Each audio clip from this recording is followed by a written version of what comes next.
Pagpasok ko po kanina doon, in-greet ako ng Merry Christmas.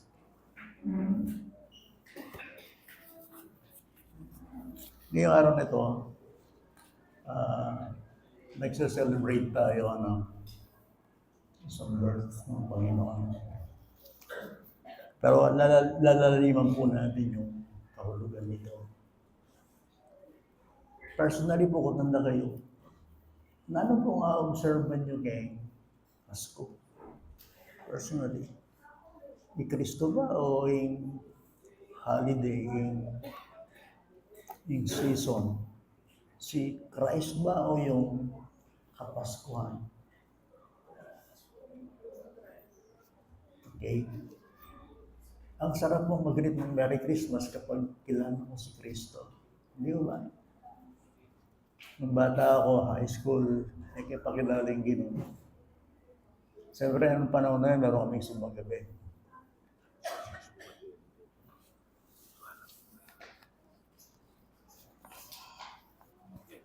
Bakit dalawa? Sure.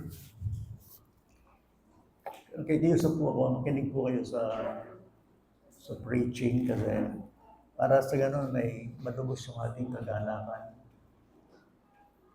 sa ating pag-celebrate ng holy birth ni Jesus Christ. Wala po kayo dito. Ito yung very significant na nangyari dito sa planetang Lupa na nangyari sa kasaysayan ng sangkatauhan. Sana'y may involved kayo dito.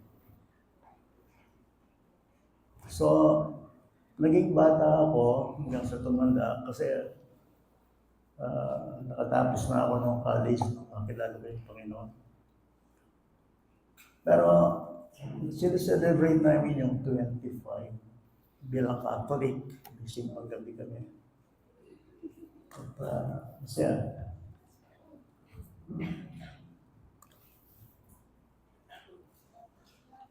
na-appreciate ko po yung mga inawit ni Sister Amy, yung lalong-lalo na yung Holy Night, Joy to the World, Harp and Herald, and Sing.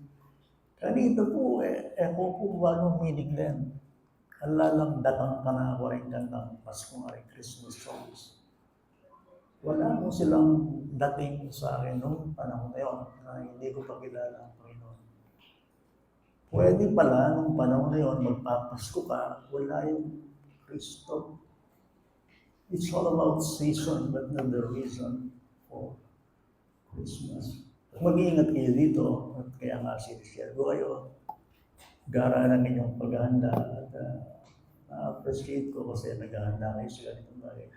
Last Sunday, nasa Betsa ako maghapon kami doon. May mga laro, may mga games. Nag-prepare lang naman tayo ng magtuwa. Hanggang hapon po nandun kami. May lechon pa. So, ang saya, kasi ang nagpapasaya, hindi lang yung saya, kundi yung meaning ng Christmas. Okay? Ganyan nung nung kayong personal, nanuwi po kaya kayo yung Pasko. Ano po sa inyo ang Pasko? Paano po nyo sineselebrate ngayon kayo yung mananampalataya? Okay? Kasi po, sa Pasko nakikita ko, akin lang to akin lang to. Napapansin ko, binabaklas si Kristo sa Pasko, tinatanggal siya sa Pasko At ang tao nagko-concentrate dito sa tinatawag nating season or holiday, bakasyon Hindi ba? Mga paborito kong Christmas songs nung ako'y high school na sa tuwing tutulog sila nung panahon na yun, talagang po, Pasko na. Dati kanta ni Karen Carpenter, yung Merry Christmas, Darling. Alam niyo yun? Sikat yun. Alam niyo yun? Merry Christmas, darling. Ayan. Tapos yung kay John Lennon, yung Happy Christmas, Why So this is Christmas. Estudian ko noon ang ganong panahon na ito, palo ko lang ng klase. Eh, paborito ko talaga kaya ng klase. Kasi bakasyon yun. Pero alam niyo ba, nung panahon na yun, ang ganda ng mga awiting ito. Pero may itong mga karing Christmas songs sa rin. Ay, Christ.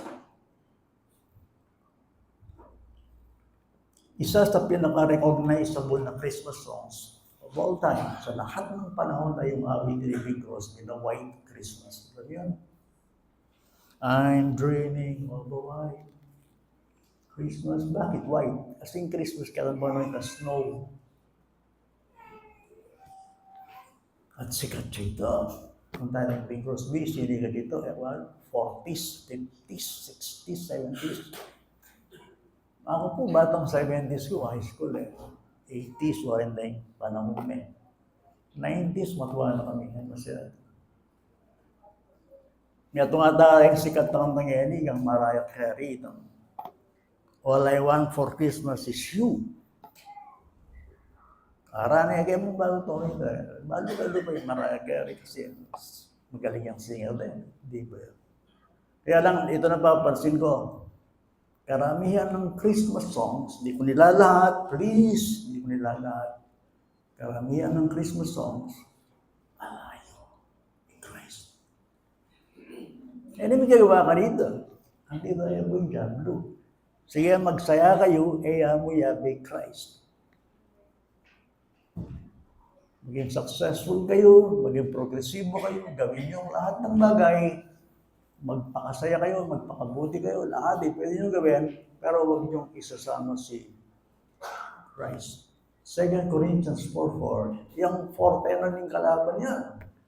Kaya nga basta lang kay Christ, isiimorina ng devil, meron nga, sibilisasyong alam Kristo at masayahing tao. Wala mo yan kailangan i-Christ. Within deception. Now, meron ka rin pekasigat Christmas song, yung panahon ko. Ito ang kanta rin. Jackson 5. Si Bagay ako niya. Kanta ni Michael Jackson. Kung magaling Kasi kaya gifted nito na kayo Kung dapat ko kay Michael Jackson magyan. Pero alam ko itong awiting ito. At sinulat at sabihin kayo, i-analyze siya. Ano ibig sabihin ito? Give love on Christmas Day.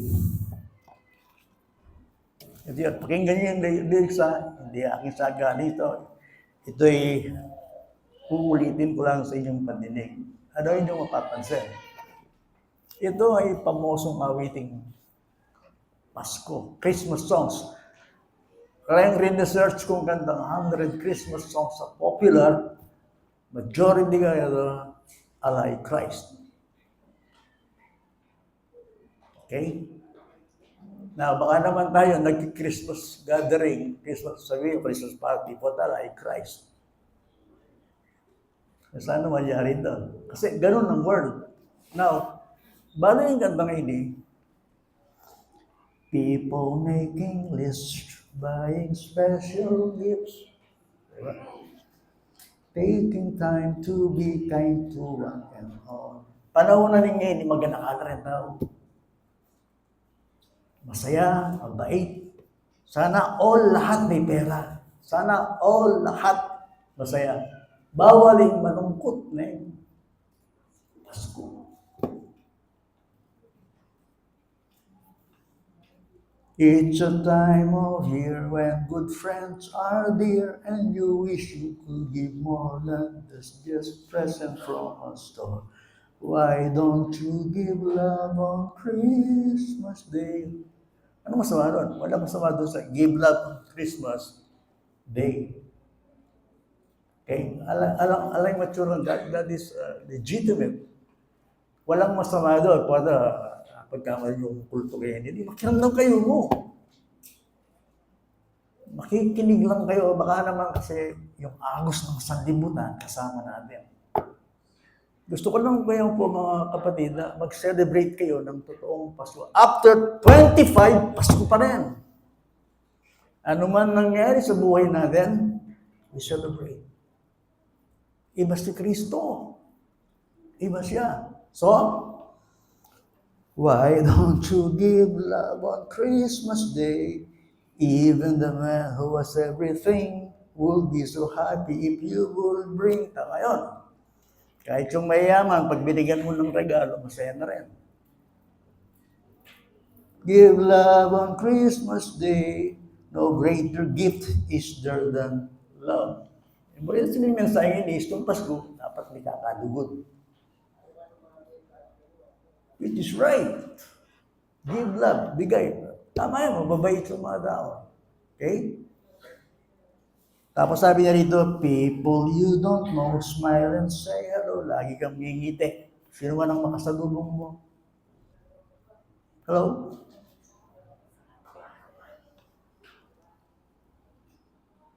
Everywhere there's an air of Christmas. So, yung simoy ng hangin. Di ba? Iba yung Pasko eh. Iba yung season. Kasi holiday, yung bakasyon yan eh.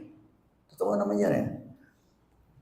It's that once a year when the world seems here. Wala mong yan maging tutu. Dapat. Good. Kalimutan tayo, nagpapatay-patay, nagkakalubutan mo, Pasko naman eh. Kakalimutan ko yung kasalanan mo sa akin, total Pasko naman eh. Di ba? Yung mga ganyang birada ng tao, di ba? May kasundutan na, may kalubutan na, mag-reunion tao tayo. Pasko naman eh. Di ba? Maging mabait tayo. Yan ang tira ng awiting ito. It's that once a year when the world seems here. And you like to find a way to show that things do words can say. Why don't you give love and peace? Yan yung Pasko na yan. Sapat na ba yun? Yan ba yung Pasko? Is this the real meaning of Christmas? Eh kayo. Now, nung yan ako pa Kristiyano, wow, okay na ako yun. Nung hindi ko pa kilala ang Panginoon, okay na sa akin ang awiting ito. Kasi positive, give love on Christmas Day. Sabi ko, well, tama naman, di ba? Yun, tatanungin ko kayo, ito ba Christmas song? Sa tingin ng langit, sa tingin ng makapangyarihan, sa tingin ng Diyos na nagsugo ng kanyang anak, ito ba ay Christmas song? Mangyayadjudge yan, ako Christian. Pastor, okay naman pa. Okay, apin. Pero si Christ, paano ibibigay ang pag-ibig mo sa tao wala si Christ? Hindi mo kayang ibigin ang tao o express ang iyong pag-ibig na wala si Christ. Hindi mo rin kaya magmahal, hindi mo kaya magbigay na wala si Christ. We wish you a Merry Christmas. We wish you a Merry Christmas. Tama yun kung nasa iyo si Christ. Paano i-wish mo ng Merry Christmas, hindi nyo naiintindihan kung sino si Christ. So, ang pinapakita ko sa inyo ngayon, ang Pasko ay hindi lang Christmas is all about Jesus Christ, the reason for the season. Aliwa yung season, yung tao kasi yung sasamba na season. Season mo rin sa ibig season, yung panahon ng kapasuhan. Simoy ng hangin. Di ay man tayo mga awiting Tagalog. Pasko na naman, okay tulin ng araw. Pasko nagdaan, tira para kang lang. Ngayon ay Pasko, tayo'y magkantahan. Ngayon ay Pasko, tayo'y mag-awit ng Pasko, Pasko, Pasko na namang muli. Tatapusin niyo yun. Alayam, akin ni Christ. Yung ganda natin, Joy to the World, mga Christian songs talaga yun, mga hymnary yun, Silent Night, yan ang Pasko. Oren na yung kantang Pasko, Hark the herald angels sing. Yan talaga yung mga kantang Pasko. Silent Night, yan ang mga kantang Pasko. Pero yung mga kantang Pasko na sanlibutan, binabakbak, binabaklas si Christ. Maganda ito, itong give love on Christmas Day. Boy, paano mo gagawin yan? Wala ang Panginoon. Paano ang tao tatawa kung marami siyang problema sa buhay? So ito sinasabi ko sa inyo, sana maintindihan nyo anong ibig sabihin nito. Ang Pasko ay tungkol kay Jesucristo. Yun ang una. Ang Pasko po, bayo po nga hindi dyan, higit siya po kaya regalo, higit siya kaya party, higit siya kaya food, higit siya kaya reunion, higit siya kaya piblas, higit ito sa bagara, ano man, ang Pasko ay tungkol kay Jesucristo. Kaya ano ngayon? Kaya ano mahalaga yun? Dahil kung hindi mo kilala si Jesucristo, may atok yan. Hindi ka makasusunod sa kanyang imbitasyon sa iyo. Kasi si Kristo, ini-invite ka. Remember this. Si Kristo dumating upang imbitahan ka na sumunod sa kanya. Hindi mo kayang sundin si Kristo kung hindi mo siya kakilala. May aso ko, imbiyan mo kang Christ, nung may akilala, at dintang niya kaya niya ato. Naintindihan niyo ko po? Lahi mo po rebelde. Ayaw po, kaliwan. Sino man sa atin dito, mula sa akin hanggang sa iyo, lahat tayo ay mga rebelde sa Diyos. Kung hindi mo matanggap yan, well, makinig ka sa aking sasabihin. Hindi mo sa'yo magdiwang ng Pasko, kaya lang, huwag nating babaklasin si Christ. Hindi yung season, kundi yung reason for the season. So parang pag merong Paskong ganito, pwedeng opportunity mo para tayong lahat ay pumunta sa iyo. Halimbawa, regalo. Ingisipan mo, mo ita regalo, timbalang na ito. Ano yan? Niregaluhan tayo ng Diyos. Supreme gift. The gift of His Son, Jesus Christ. Lahat ng ginagawa natin ay patungo sa Savior. Siya sa iyo, Merry Christmas. Ang katutubong nakagawian lang natin yun. Dati ganun tayo. Pero hindi ba naman? Yes, Merry Christmas. Sarap mo sabihin pag alam mo, kilala mo ang Panginoon. Yesu Cristo, subuhin natin. So, ang Pasko ay tungkol sa Panginoong Jesucristo. Binasa kanina ni Sister Lay. John 1:1, John 1:14, John 1:18. Inuulit ko. Iniimbitahan ni Kristo na sumunod sa Kanya lahat ng tao. Pero hindi mo magagawa yan kung hindi mo siya kakilala at kung ano ginawa niya sa iyo. Well, mag-celebrate tayo ng December 25, 2025. Pagdating ng Lunes, malungkot na ka naman. Kauli mo kaya bali, yan naman. Yes. Fun mo, hanapin dyan rin ang kat ng kaya kantang Happy Christmas. I hope you had fun. The near and the dear ones, the old and the young. So this is Christmas. But what have you done? Sikat na rin. Pero yan na lang singgan to. Manaliti Christ. Kaya ko lang sinasabi, ini-enjoy ko kayo para maintindihan nyo. Na, ang totoong Pasko, the real meaning ng Christmas,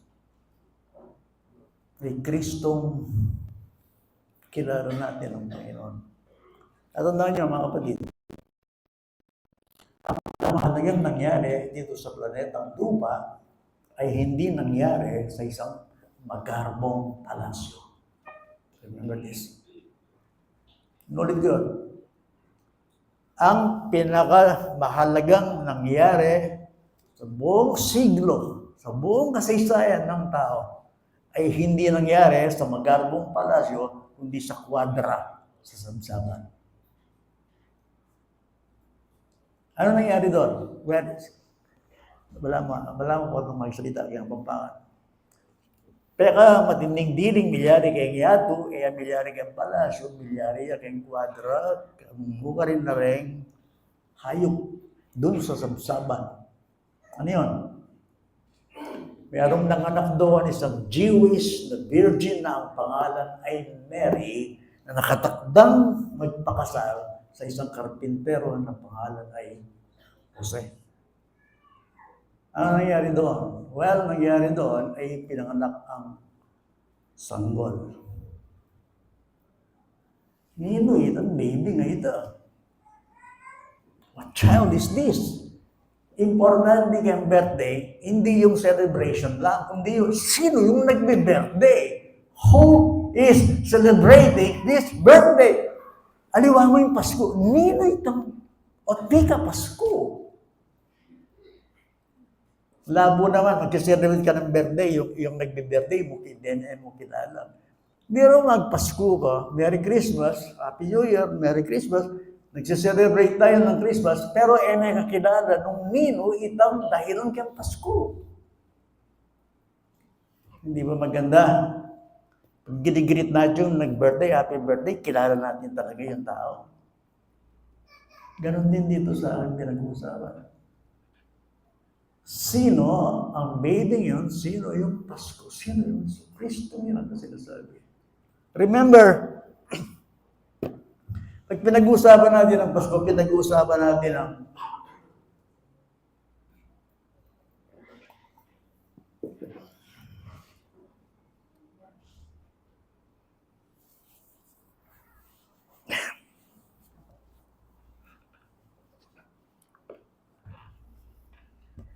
nandiyan niya po ini. Sunay tayo pong Pasko.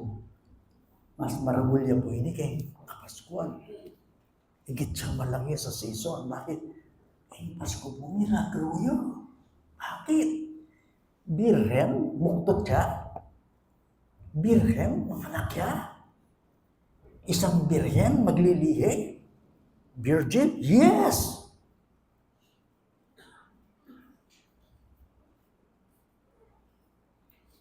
Kahit sa panahon ito, ay hindi ka panipaniwala na ang isang babae, na isang birhen, ay manganganak. Kaya ang panahon ito, problema na yan. That's why anyang pakit itang angel ng Mary, anong sabi ni Mary? How will this be? I'm a virgin! How will this be? Paano ito mangyayari? Manganganak ka. Ang iyong ibubuntis ay anak ng kataas-taasan. At tatawagin siyang Emmanuel. Remember, ang ibig sabihin ng Emmanuel, God with us. Nilagyo ng Jesus ng Emmanuel. Identity na ito, ilagyo ng Jesus, Jesus. Bakit sinabing Emmanuel? Emmanuel means God with us, yung kanyang identity ng Diyos. Oh boy! Ng Diyos ay mananaw sa lupa. God in the flesh. God in human form. God is here. Maraming titing mo rin sabihan. Saguli mo, kaliman nyo parang gifts, may sayain. Parang saguli mo, lalay pa mo yan. Isipan tayo nini, hangat milyari ni. Kasi, pag nakikita ko ito mga dekorasyon, ito yung mga walls, yung mga decorations, yung mga lights. Ano ba? Ano mo rin sabihan niyan? Hindi mo rin sabihin, talagang mating milyari, kaya tingnan to. Something happened here. Kung naisipan nyo, ganun-ganun lang yan. May stars, may parol, may mga gano'n, may saya. Hindi lang naman basta nangyari yan. May pinanggalingan yan. Ano yung nangyari yan? God has visited this planet. Did you hear that?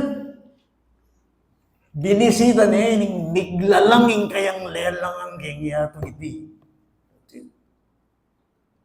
That's why pag sinabing Pasko, miracle. Emo itang party, emo saya, emo lechon, emo food. Pwede ba? Itagin nyo muna yan. Punta din, aliwagi kayo, naman din, meditate lang magya. Para ako yung Pasko, kareng Kristiyani, yung munang dili is to meditate. To separate. Pero magsaya kayo, may kilala yung Kristo. Kaya hindi ko minamastamay. Sige, celebrate kayo. Celebrate kami sa Bedis. Okay. Kaya lang, bilang Christian, babaklasan ni Kristo kaya Pasko. Kalo ba na rin yung kantang binigay kong sample kaya kayo? Sino ba nag-compose niya? Mga nag-compose niyan, mga sandibutan yan . Kaya nga yung mga himnaryo, yung mga kantang Pasko, yan ang kantang talaga Pasko. Yan talaga. Harp the herald angels sing. Joy to the world. Yan ang mga kanta. Bakit? Noon nyo lang nangyari sa sentro ang Christ.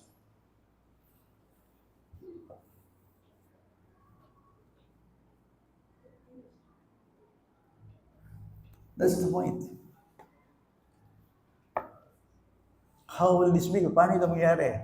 Ini Pasko. Ito yung Pasko. Sa tao, imposible. But with God, nothing is impossible. This is the Christmas miracle. O yung milagro ng Pasko. Yung Pasko milagro yun. Bakit? Kung paano ko yan, bata namin kakain. Hindi. May anak yan po yung biren. Oh, yan yung panahon na ito. At yan na kayong balong tao na alang sinipin na lagi kayo, may buktot ka. May anak yan. Biren, may anak. Yan yung panahon na ito.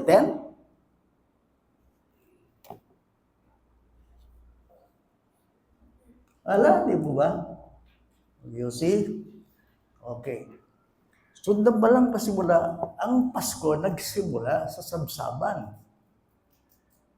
Ano nangyari sa sabsaban? Ulitin kayo, yung milyari rin po, yun ang pinaka-significant mahalagang nangyari sa buong planeta. Yung Diyos, biro mo, yung kakarga ng Mary, yung bigla lang.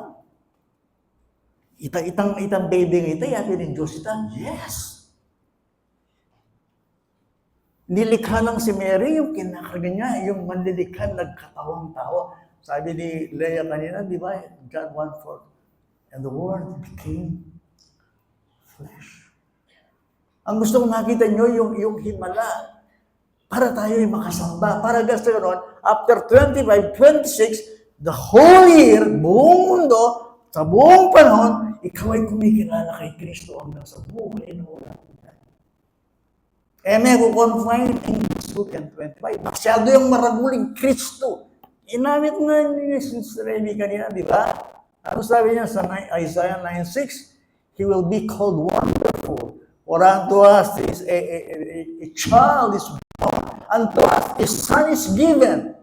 He will be called Wonderful Counselor, the Mighty God, the Everlasting Father, the Prince of Peace. May karaguling in kabaldugan ng Pasko. Takay ka na making Merry Christmas. Ka na making gift, ka na making food, ka na making saya. Yun lang. Kung halimbawa sa buhay natin, yun lang ginagawa natin, mag-decorate, mag-party, kumanta. Tapos walang meditation. Nagpasko ka ba noon? Worldly na. Hindi ba demonyo yun? Demonyo, burin demonyo. Masaya ka, yung like Christ. That is the devil. Isang sibilisasyong wala si Kristo. Basahin nyo, 2 Corinthians chapter 4. Saan binubulag ni Satanas ang tao? Kay Christ. The gospel of Jesus Christ. Kabilan man na yung sinabi kang pulpito, yung tao, kaya maging masaya, ano like Kristo. Pwede kang maging masaya, yan ang like Kristo. Naitas ng dibutan.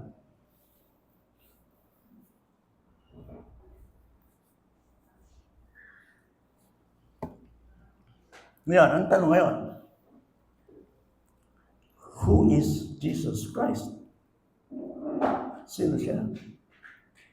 Who is Jesus Christ? Okay, ba't mahalaga yun?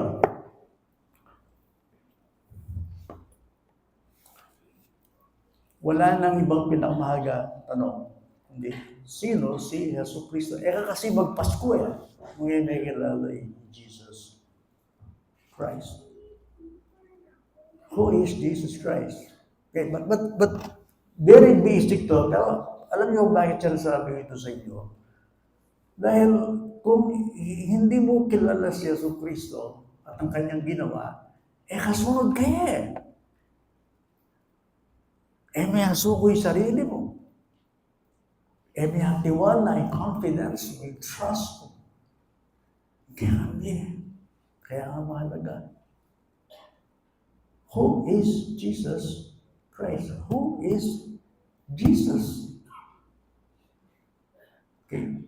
Baluyo Hagyanging ng panahon, ng speculation, laging dahil tao magugululak po ng Nino Yesu Cristo po tayo. Siguro kayo ni mamasata mo na. Ito malaya na ako mag-video ng gawan. Yan may pakabay sa mo bagyan. By sa liberation. Lagay mo nga, Mark, tingnan natin yung 16 on Matthew. Starting from verse 13. Tingnan nga natin yun.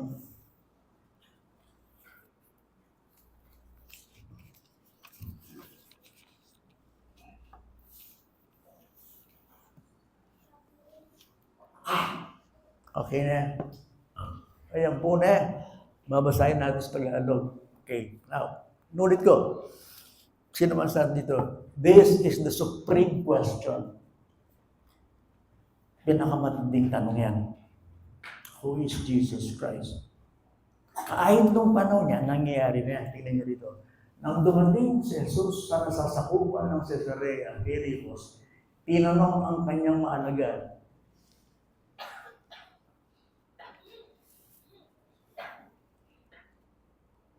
tinanong niya ang kanyang mga alagad na sinasabi, ano ba ang sinasabi ng mga tao kung sino ako, kung sino ang anak ng tao? Okay. Nino kanwa ako, karayang tao. Sino si Christ dito sa paraiso? Sino si Christ sa mga bahay-bahay dyan? Yan ang tanong. Generally speaking. Sino daw ako? Sabi ng tao. Nung inisip kayo rin, bakit mahalagang kailangan na yung sagot to? Bakit? Managot inggil ang kaladwa.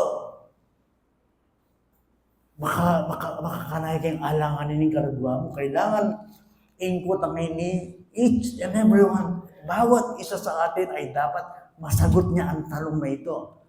Sino daw ako sa tingin ng mga tao? O, anong sagot dito? Pwedeng gulo. At sinabi nila, ang sabi ng iba ay si Juan Tagbautismo, ang iba ay si Elias, at ang iba ay si Jeremias, o isa sa mga propeta. Okay? Ikwaya? Okay. Aliwa-liwala. At bali po, bayan nga yung ng religion. Hindi naman ang problema ang Diyos eh. Pagdating sa Diyos, alam natin, isa ang Diyos. Yung laging ko ng kembe, ni Christ. Sino siya? Sino si Christ? Lahat ng religion naniniwala sa Diyos. Kaya nga religion eh. Kaya lang ang usapan dyan, iba-iba ang tingin kay Kristo. That's the issue. Ngayon, tingnan nyo ha. Hindi lang yung general, kuputang ni Christ yung personal kaya katao mo.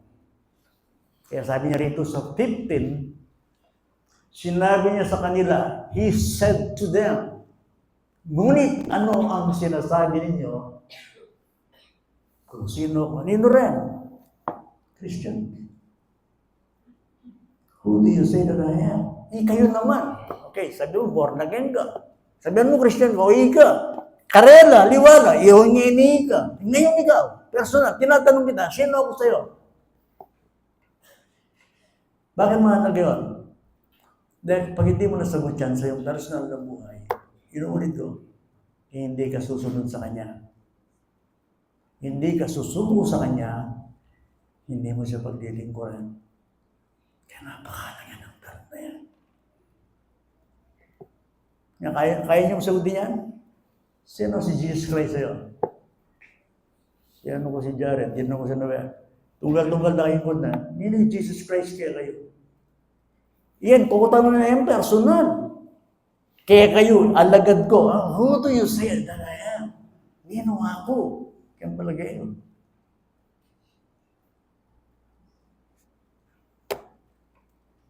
Kaya iba-iba ang tingin ng tao kay Jesus Christ. Isa siyang mabuting tao. Yun ang sabi ng iba. Isa siyang magaling na kumahusay na guro. Isa siyang propeta. Isa siyang extraordinary servant ng Diyos. O, nanda ka lang, ay kayo, Christian kayo. Hindi Christian. Siyempre, kailangan alam mong sagutin ito personal kung sino si Jesus Christ. Why? Why?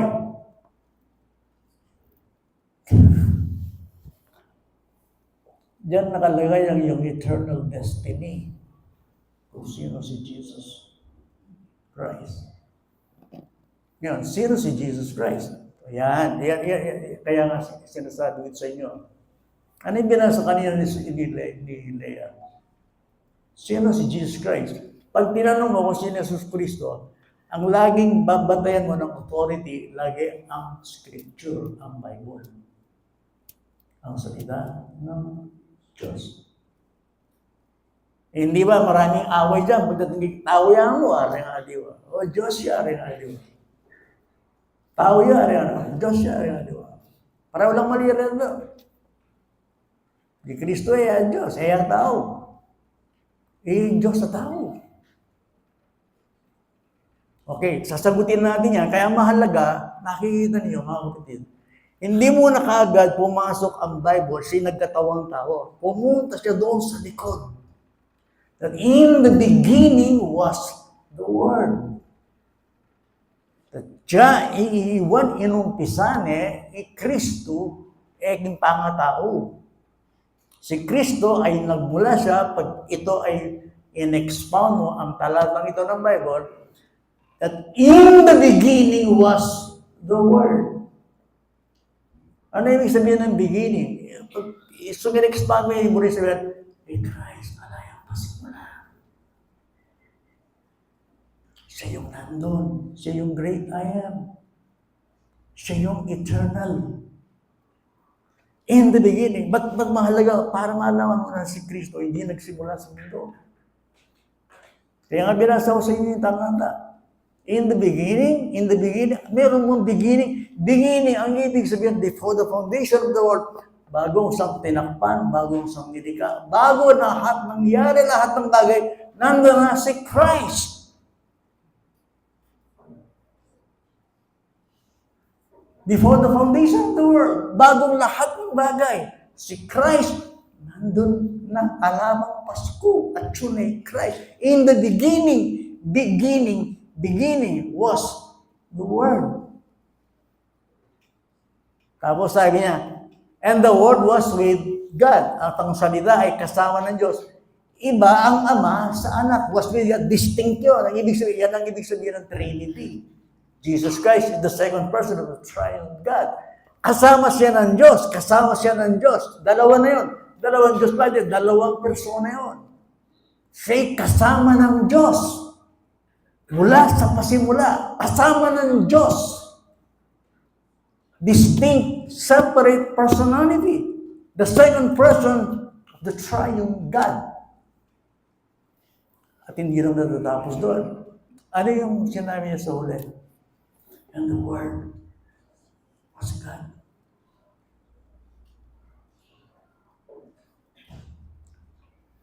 Ano si Kristo? Hindi lang siya kasama ng Diyos. Si Kristo ay Diyos. He is God. Ba't napunta sa sabsaban? Kaya biningisipan na aking Pasko At minday kayong sabsaban Si Jesus Christ, kailangan ng katawan. He is God. He is wonderful. He is eternal. He is uncreated. Hindi siya nilikha. Siya ang manlilikha. Siya ay nabubuhay doon sa walang sa pasimula. Si Christ eternal yun. Punta, ating nisip kayo, Christ, lelanganin ng iba. Aline. He is God. The same, one in essence, He is God, the Son. And God, He is with God. And the Word was God. At mahalagay ni. Yung Pasko mo ito rin ang maling doktrina, importante doctrine. Importante yung turo ng kasulatan. Kaya nga,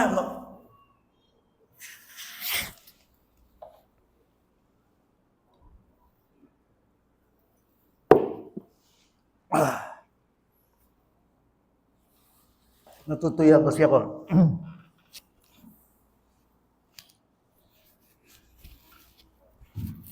Okay. Ayos na. Okay. Saan ba ako? Kung puro tayo pag-ibig, walang doktrina, that is hypocrisy. Remember that? Eh, yung walang kitang love. Yung love na alam truth, hypocrisy doon. Pero yung puros doktrina na alam lugod, that is brutality. Pwede ko sabihin, yung magaling kang doktrina, nung wala namang lugod, brutal yan kanina. Pero nung puros lugod, alam truth, alam doctrine, pahibabawi na, ito kapag-grow ka rin. That is why, kaya makasakit na rin yung isipan, o pag-aralan na in the Word. Importantly, Christ doctrine. In the beginning was the Word. And the Word was with God. Now, sino si Jesus Christ sa'yo? Ano siya? He's God. He was with God. Yun. Bakit kailangan niya ng katawan? At magkatawang tao. Kaya ni mahalagang share ko yan. Okay. Christ, sa kanyang kalagayan, hindi niya kailangan bumaba. Hindi niya kailangan magkaroon ng katawan. Kasi nga dakila siya. Siya'y makapangyarihan. Siya'y walang hanggan. Siya'y kasama ng Ama. Kasama niya sa kaluwalhatian. Eh, bakit siya bumaba? Of course, may dahilan. Siya'y nagkatawang tao at siya'y nadirahang kasama natin. For 33 years, ang Diyos akayanin na yung tao. Siba niya po ito. 33 years, ang Diyos at tsuketiking niya ito, kaya pwede rin tao. Say it. Anong dahilan? Ito nga, ano yung aking title sa message na ito? The Word. God's total message to mankind. Yung buri lang sabihan niya, magsalita niya kay Diyos. Ang Diyos ay nakikipag-usap, nakikipag-communicate sa tao. Now, itong in Diyos, may daramdaman king kaya of course, baka yung kasalanan nito kaya kaliwa yung Diyos. Ang Diyos, din nangagete para mag-mensahe kaya tao. Upang siya ay makipag-communicate. Kaya nga, nanin ko rin sabihin ng word. Simple diyan mo po. Nanin mo rin sabihin ng word. Ang salita. Ano ibig sabihin nun? Well, kung hindi ka magsasalita, hindi ka makikilala. Ang ibig sabihin ng salita, sinasabi mo ang iyong isip, ang iyong puso. Sinasabi mo ano yung gusto. Pag sinating salita, yung communication, medium of communication. Gusto ng Diyos na makipag-communicate sa tao. Gusto niyang magsalita sa tao. Ikwaya mo? Now, Jesus Christ, yung ahente, siya yung tubod. Siya yung sirugo. Gusto ng Diyos na magsalita sa iyo. At yan ang kailangan natin. Na ang Diyos ay magsalita sa atin. Gusto ng Diyos na makipag-communicate sa iyo upang sa ganon ay makilala mo siya. At ang Diyos ay makikipag-communicate lamang sa tao in the person of His Son. Nabasahin natin yung verse 18 ng chapter 1 ng John na binasa kanina ni Lea. Ano yung sinasabi ng 1:18? Tingnan mo nga, Mark.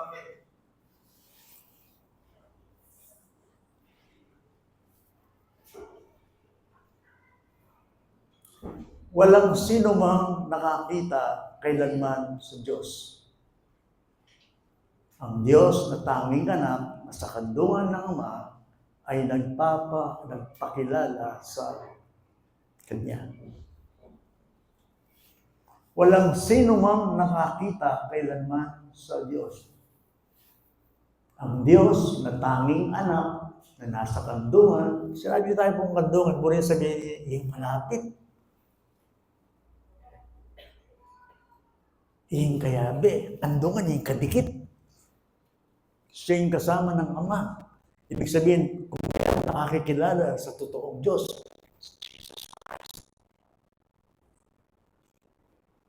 Alam ko itong sinasabi ko, medyo malalim yan. Pero gusto kong maintindihan nyo itong sinasabi ito. Alam makakilala kay iba. Hindi mo ganing magsalita kayo, kilala kay Diyos. Ang yan may kilala yung Diyos. Bakit? Dikit mo yan? Nakita mo siya? Alam niyo ba kung bakit ang mga tao tinatawag makinig sa salita ng Diyos? Kasi hindi mo nakikita ang Diyos eh. Sa isang tao na nagsasalita daw ang Diyos, kahit na salita ng Diyos, ang tao patuloy sa kasalanan at patuloy na magre-rebelde. Why?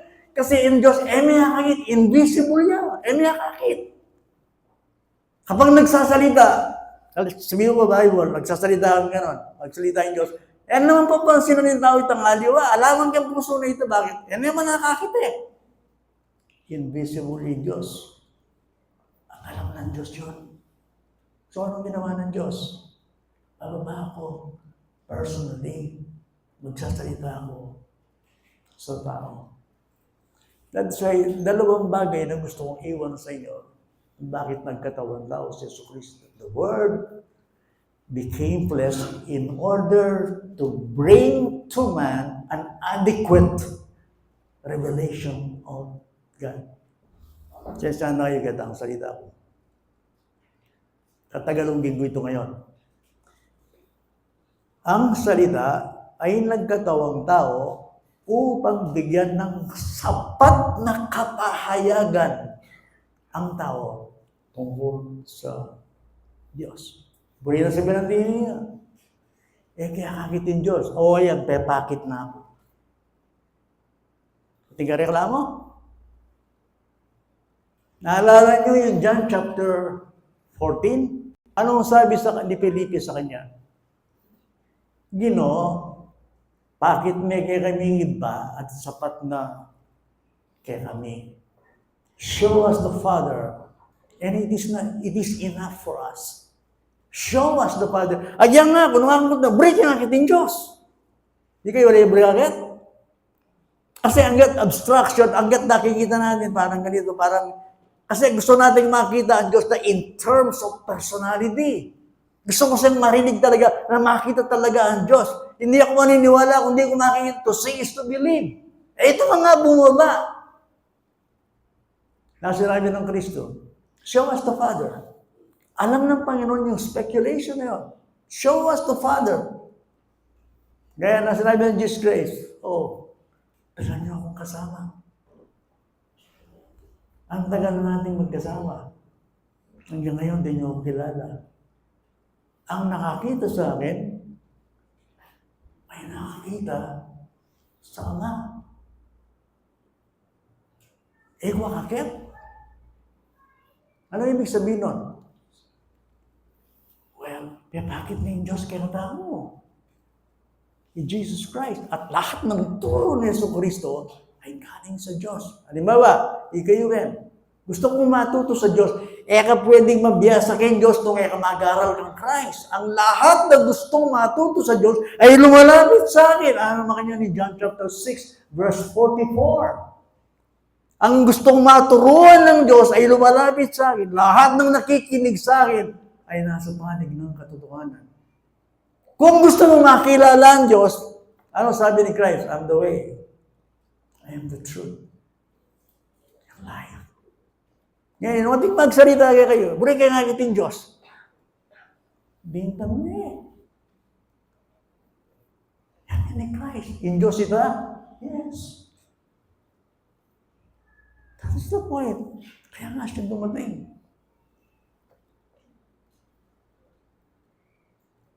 Kristo, iyang buong menasahe na ng Diyos kanya ito. Alala. That's why, basa na yan po in Hebrews chapter 1, 1 and 2.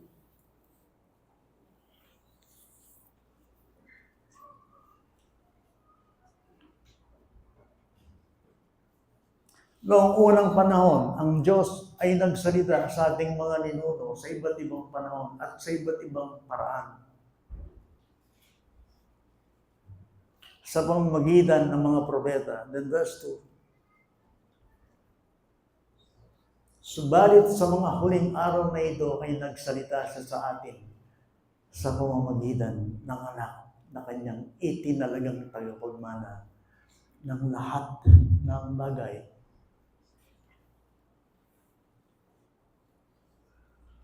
Naiintindihan niyo yun? Wala nang darating na propeta pa. Wala nang darating na magsasalita pa tungkol sa Diyos. Ala na. Bakit? Jesus Christ is the final speech. Yan ang huling salita. Nung siya dumating na ang lahat. Now, patagalan natin, makikaya kayo, mga kaliwang pananayan. Wala nang ibang magsasalita tungkol sa Diyos. Jesus Christ, siya yung salita ng Diyos na dumating dito sa lupa. Kung hindi ka makikinig sa Kanya, anong ibig sabihin nun? Hindi ka nakikinig sa Diyos. God so loved the world that He gave His only begotten Son, whoever believes in Him should not perish but have everlasting life. Kailangan natin ng aral, kailangan natin makilala ang Diyos sa pamamagitan ng Panginoong Jesucristo. Kaya nga si Jesucristo nandito sa lupa, hindi ba? Anong sabi sa kanya nung langit? Sa mga lagad ng Panginoong Jesucristo, dinirect ng langit kay Kristo, sabi niya, ito ang minamahal kong anak. Listen to Him. Listen to Him. That's why mo po talaga kay pulpito, na yung pulpito, nung ninumaning mangaral, kailangan talaga Christ-centered. Ipinapangaral si Jesucristo. Ninumang yung mangaral tungkol ni Jesucristo, kulto yan. Ngayon, dumating na si Christ. Ano yung naantay mo ngayon? Hindi ka sabi ni Christ, lumapit kayo lahat sa akin kayo napapagaan. At bibigyan mo kayo ng kapaligiran. Lahat na pwede natin malaman, matutuhan tungkol sa Diyos na kay Kristo. Wala akong itinago sa inyo. Ang sabi ng John chapter 8, lahat ng nalalaman ko tungkol sa Ama ay ipinabatid ko sa inyo ngayon. So, anong kailangan kong gawin ngayon? Listen to Jesus Christ. He is the Word. Siya yung salita. Siya yung nakikipag-communicate. Lahat ang dapat natin malaman tungkol sa langit, tungkol sa Diyos, tungkol sa ating kaligtasan. This is Jesus Christ.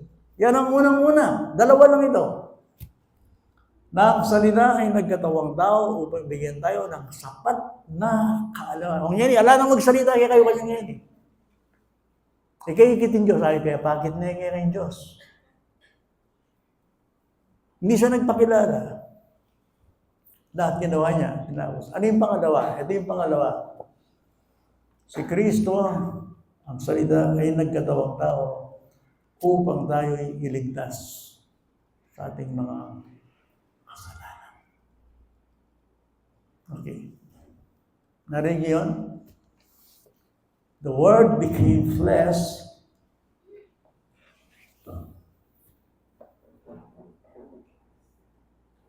Ang salita ay nagkatawang tao upang tayo ay iligtas sa ating mga kasalanan.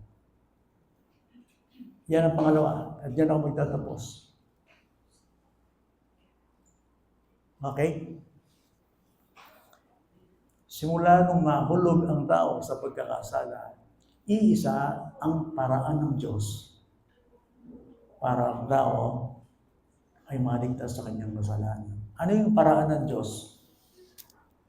Since the fall, mula nung magkasalanan tayo, kailangan po kayo itindihan po, nung alang kasalanan, magbabayang gino tayo sa Kristo. Sabi nga ng isang awitan, we are the reason that He gave His life. Pag sinabing Pasko, huwag kayong mawawala. Tatawagin niyo siyang Jesus sapagkat ililigtas niya ang kanyang bayan sa kanilang mga kasalanan. Okay? Now, nung yung Diyos, katawang tao ay nakataligtas. Bakit? Pwedeng mati. Pwede nga patayin ng Diyos. Of course, I say this with reverence. Kailangan merong mamamatay para sa ating kasalanan. Okay, makinig kayo sa akin. Hindi pwedeng gawin ng Diyos. I say this with reverence. Makasalanan kayo. Sige, patawaran na kayo. Tutal, malagod na ako. Patawaran na. Pwede ito. Why? Justice. Ang nagkasala ay mamamatay. Kaya nga, kay Adan at kay Eva, ang sabi niya, istong oras, at tenga niya yung buwang yan, mataya kayo. Yan ang naabalikan ng Diyos yun, matayin tao. Kaya nga yung kabulukan ng tao, hindi tumitigil yung kanyang corruption. Walang tigil yan. Hindi mo pwedeng stop yung nangyaring kasalanan sa tao. Hindi hinto yung kamatayan, yung kasalanan. So anong ginawa? Ang Diyos pa rin ang naging solusyon sa ating dilemma, sa ating kasalanan. Anong ginawa ng Diyos para pwedeng mamatay? Well, ang ginawa ng Diyos, isunod niya ang katawan. At bumaba siya.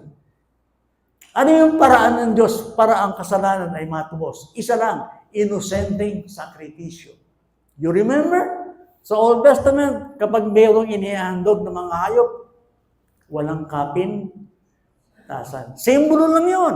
Bakit hindi pwedeng mag-alay sa Diyos para sa pagtuwas ng kasalanan ang may kapintasan? Dapat wala.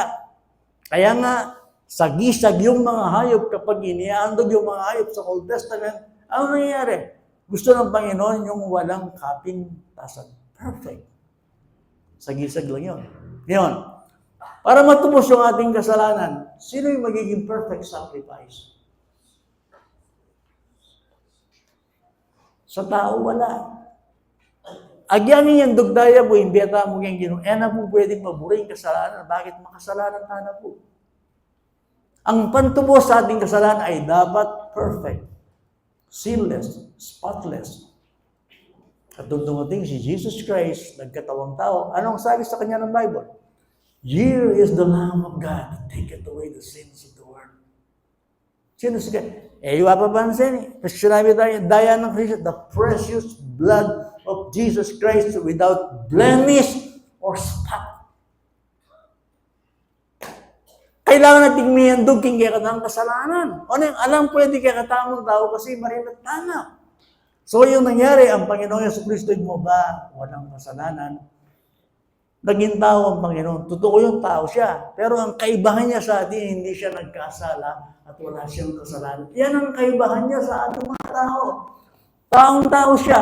Pero siya walang kasalanan at siya naging sakripisyo ng Diyos. Ano yun? Yan ang pag-ibig. Kaya nagkatawang tao siya. Let me read. Romans 5:8. O yan yung Pasko, dugod.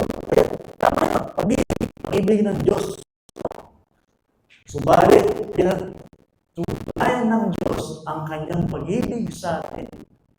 Kung tayo makasalanan pa, si Kristo ay namatay para sa atin.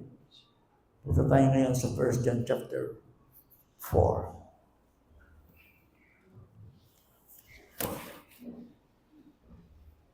Verses 9 and 10.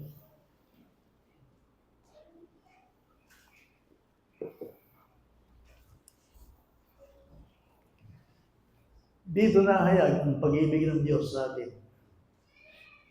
Sapagkat sinugo ng Diyos ang kanyang bugtong na anak sa sanlibutan upang tayo mabuhay sa pamamagitan niya. Narito ang pag-ibig.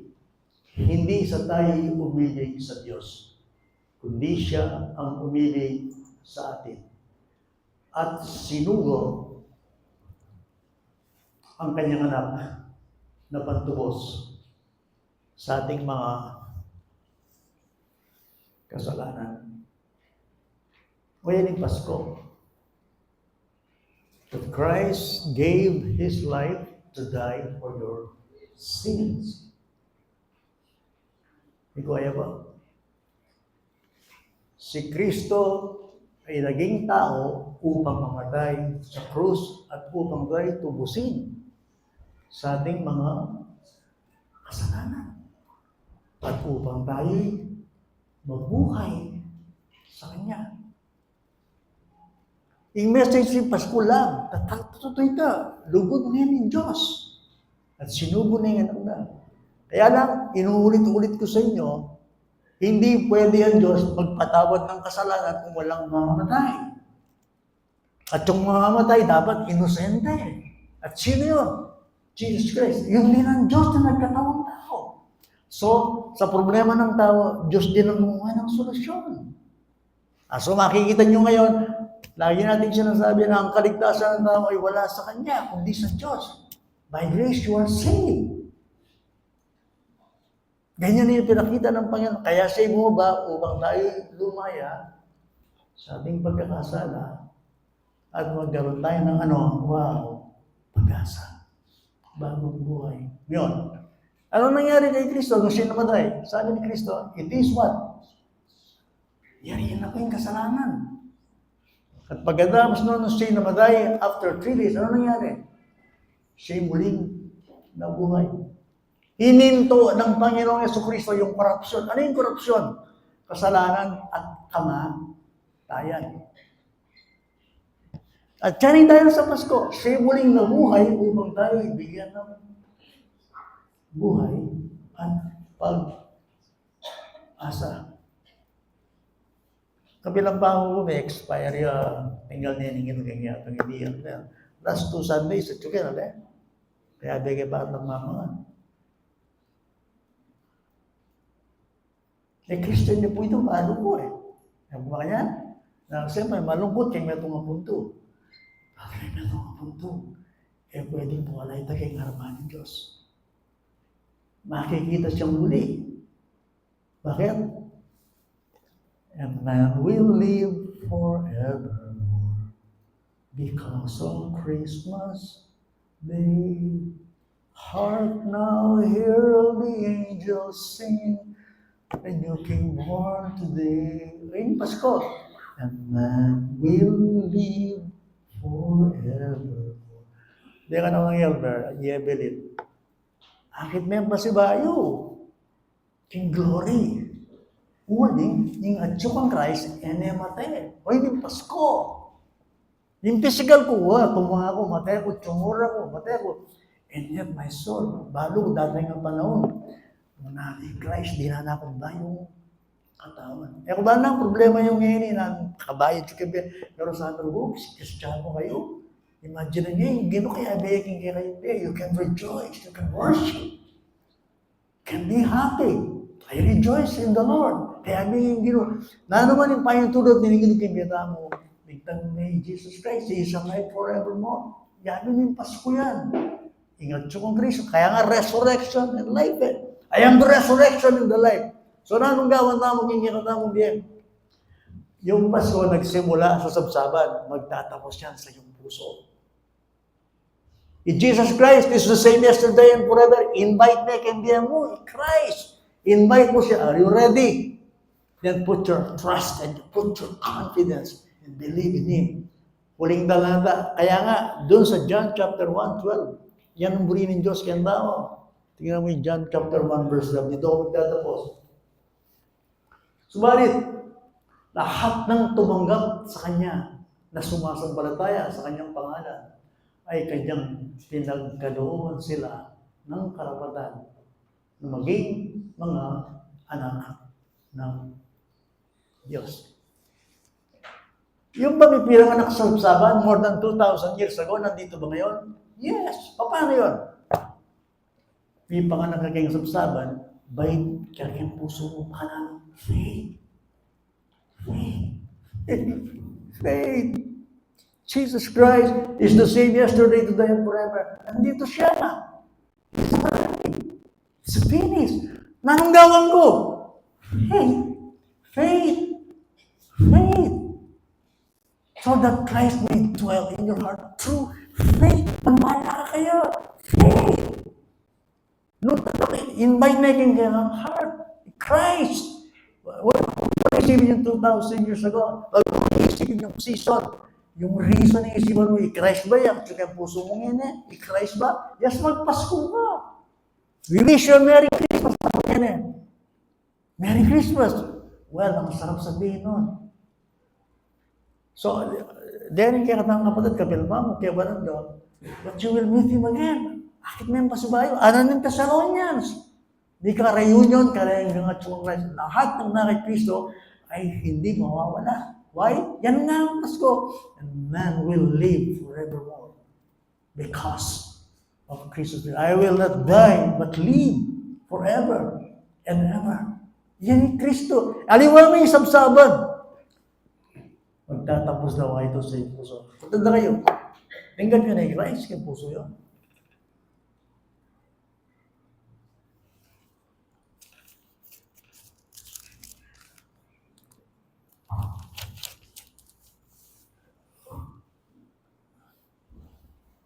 Bago ako mag-pray.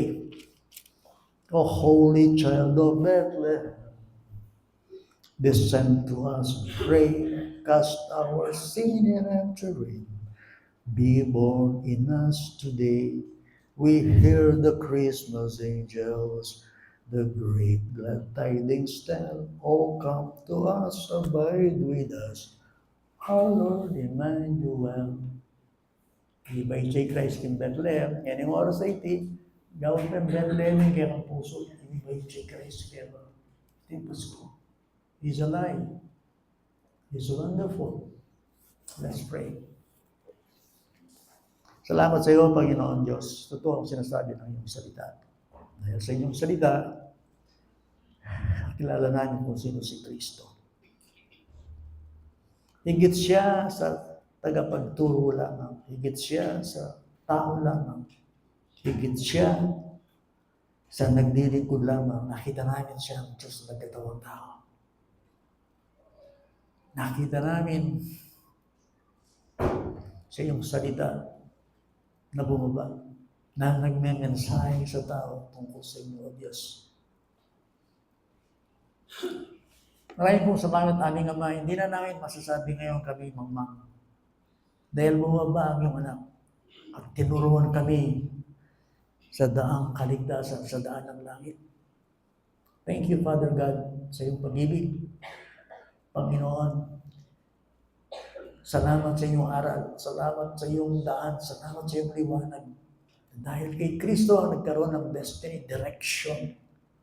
Hindi na kami nakakapang ngayon. Maging sa aming mga kasalanan, tinapos niya. Iniyandog niya ang kanyang sarili, inialay ang kanyang buhay. Hindi lamang yun, siya'y muling nabuhay upang bigyan kami ng pag-asa. Yes, Lord, may mga pagkakataon nalulungkot kami, pero pansamantala ang lahat ng ito. Sabi ng Bible, siya ang muling pagkabuhay at ang buhay at ang sino mang sumasampalataya sa Kanya. Kahit siya mamatay, siya muling mabubuhay. Maraming salamat sa inyo, aming Ama.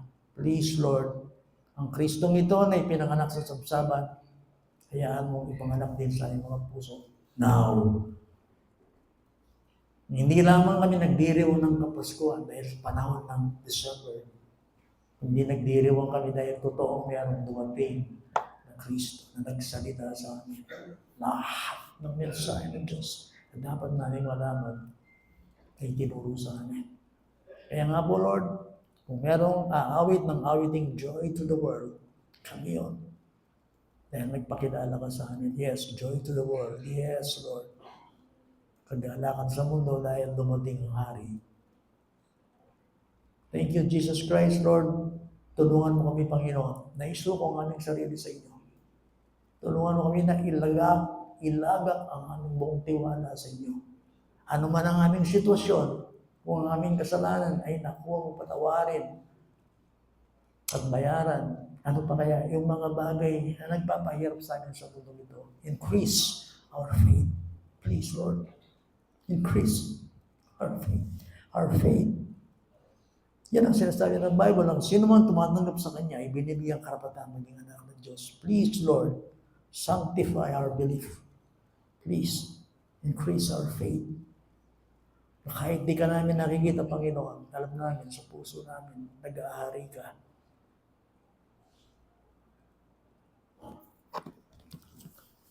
In Jesus' name, we pray. Amen.